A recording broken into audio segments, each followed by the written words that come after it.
يسعدنا ويشرفنا في الاتحاد العربي للصحافة الإلكترونية بالمغرب أن نشارك معكم في هذا اللقاء الإعلامي المتميز. إيمانا منا بأن الإعلام مطالب بمواكبة المشروع الكبير الذي اختاره المغرب، وهو مشروع الجهوي الموسع. ونحن في الاتحاد العربي للصحافة الإلكترونية بالمغرب نساند أنفسنا وباقي الفاعلين والمتدخلين في القطاع ما الذي يجب القيام به حتى يسير الإعلام الجهوي بنفس سرعة هذا الاختيار الوطني المغربي، وكيف يمكن للإعلام المحلي والجهوي أن يرقى إلى مستوى يلعب فيه دوره الحقيقي على أحسن وجه.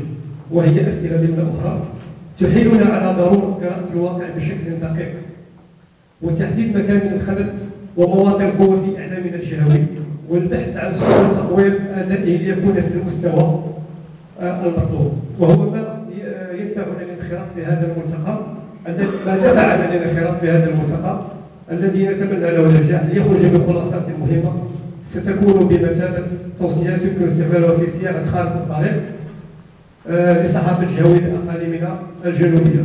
مرة أخرى شكرا لنادي الصحراء للإعلام الإلكتروني والاتصال على الدعوة الكريمة، وشكرا لكم. السلام عليكم.